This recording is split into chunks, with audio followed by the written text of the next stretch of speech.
क्रिस्त में मेरे प्यारे भाइयों एवं बहनों, आप सभी लोगों को ईश माता माँ मरियम के महापर्व की शुभकामनाएं और साथ ही साथ 2021 नए साल की भी शुभकामनाएं। साल के प्रथम दिन ही कलीसिया माँ मरियम का महापर्व मनाकर हम लोगों को यह अवसर प्रदान करती है कि हम साल की शुरुआत माँ मरियम का आदर करते हुए करें, माँ मरियम का सम्मान सत्कार करते हुए, धन्यवाद देते हुए हम नए साल की शुरुआत करें। हम अपने निवेदनों को, प्रार्थनाओं को माँ मरियम के चरणों में रखते हुए नए साल की शुरुआत करें। कलीसिया में माँ मरियम को ईश माता का गौरव प्राप्त है। यह इसलिए है क्योंकि माँ मरियम ने प्रभु यीशु मसीह को जन्म दिया और हमारा विश्वास है कि प्रभु यीशु मसीह ईश्वर के पुत्र हैं। वो पवित्र आत्मा से उत्पन्न हैं, वह अनादि शब्द है और वही ईश्वर है। जैसे कि हम संत लूकस का सुसमाचार अध्याय 1 वाक्यांश 35 में हम पढ़ते हैं कि किस तरह स्वर्गदूत गैब्रियल माँ मरियम के पास आकर माँ मरियम से कहते हैं कि पवित्र आत्मा आप पर उतरेगा और सर्वोच्च प्रभु की शक्ति की छाया आप पर पड़ेगी, इसलिए जो आपसे उत्पन्न होंगे वे पवित्र होंगे और ईश्वर के पुत्र कहलाएंगे। इसी तरह संत योहन का सुसमाचार अध्याय 1 वाक्यांश 1 में हम पढ़ते हैं कि आदि में शब्द था, शब्द ईश्वर के साथ था और शब्द ईश्वर था। उसी अनादि शब्द को माँ मरियम ने जन्म दिया, जो प्रभु यीशु मसीह हैं, ईश्वर के पुत्र हैं, स्वयं ईश्वर हैं। इसलिए माँ मरियम प्रभु यीशु मसीह की माता है, ईश माता है। आज के दूसरे पाठ में हम सुनते हैं कि माँ मरियम ना सिर्फ प्रभु यीशु मसीह की माता है बल्कि हम सभी लोगों की माँ है। इसलिए हम सभी लोग ईश्वर की संतान हैं, हम सभी लोग ईश्वर के पुत्र पुत्रियां हैं और माँ मरियम प्रभु यीशु मसीह की माँ, ईश माता हम लोगों की भी माँ है। इस दुनिया में माँ शब्द अत्यंत सुंदर और प्यारा शब्द है।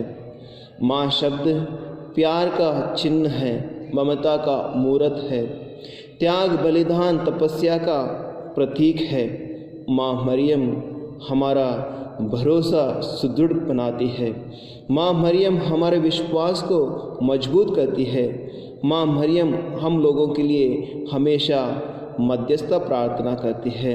जैसे कि हम संत योहन का सुसमाचार अध्याय 2 में काना विवाह समारोह के बारे में हम पढ़ते हैं कि जब विवाह समारोह में दाखरस कम पड़ गया तो माँ मरियम स्वयं प्रभु यीशु मसीह के पास जाती है और कहती है, बेटा दाखरस की कमी है। तो प्रभु यीशु मसीह अपने चमत्कार के द्वारा पानी को अंगूरी में बदल देते हैं और दाखरस की कमी को दूर कर देते हैं। इस तरह वहाँ पर उपस्थित सभी लोगों को एक असहज स्थिति से वे बचाते हैं। वही माँ मरियम हम लोगों के लिए आज भी मध्यस्थता प्रार्थना करती है। हम लोगों की प्रार्थनाओं को, हमारे निवेदनों को अपने बेटे प्रभु यीशु मसीह तक वो पहुंचाती है। माँ मरियम जो ममता का मूर्त है, त्याग, तपस्या का चिन्ह है, हम उन महान माँ को हम धन्यवाद दें। साथ ही साथ हम उन माताओं को भी धन्यवाद दें इस दुनिया में अपने संतान के लिए अपना सब कुछ न्यौछावर कर देते हैं, अपने संतान को पालन पोषण के लिए, उनको बड़ा करने के लिए अपना सब कुछ बलिदान कर देते हैं। हम उन माताओं के लिए प्रार्थना करें जो इस संसार में अपने ही संतान की अनदेखी का शिकार हुए हैं, जो अपने ही संतान के द्वारा त्याग दिए गए हैं। उन माताओं के लिए भी प्रार्थना करें जो इस दुनिया में अन्याय, अत्याचार का शिकार हुई हैं। माँ मरियम से हम उनके लिए प्रार्थना करें, माँ मरियम उनकी सहायता करें।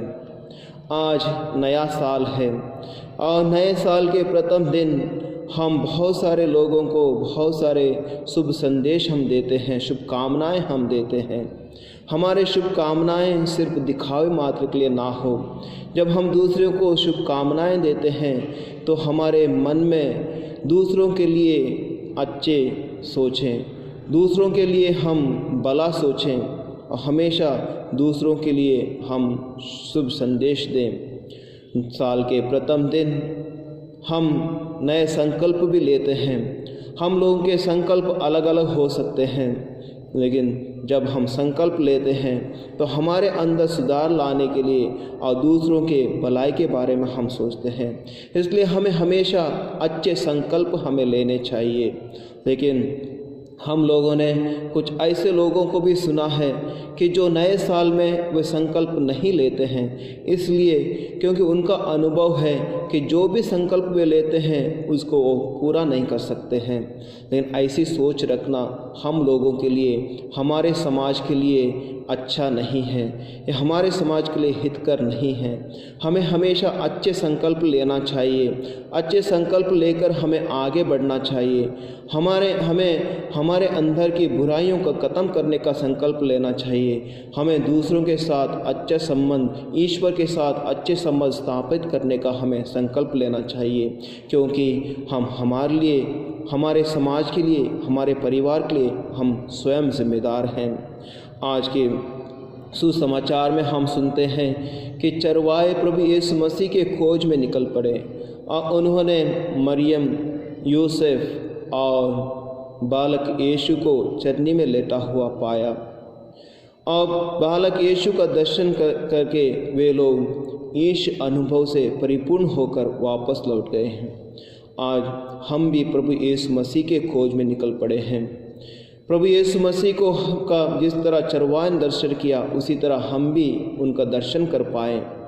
हम लोग भी उन चरवाहों जैसा ईश अनुभव से परिपूर्ण हो जाएं और प्रभु यीशु मसीह के दर्शन करने के लिए, उनको पाने के लिए हम अपना सब कुछ तन मन धन बलिदान करने का संकल्प हम लें। आज जब हम ईश माता माँ मरियम का पर्व मना रहे हैं, इसलिए आप सभी लोगों को इस पर्व की शुभकामनाएं और साथ ही साथ नया साल 2021 की शुभकामनाएं। ईश माता माँ मरियम हमारे लिए प्रार्थना करें। ईश्वर हम लोगों को अपनी आशीषों से भर दे।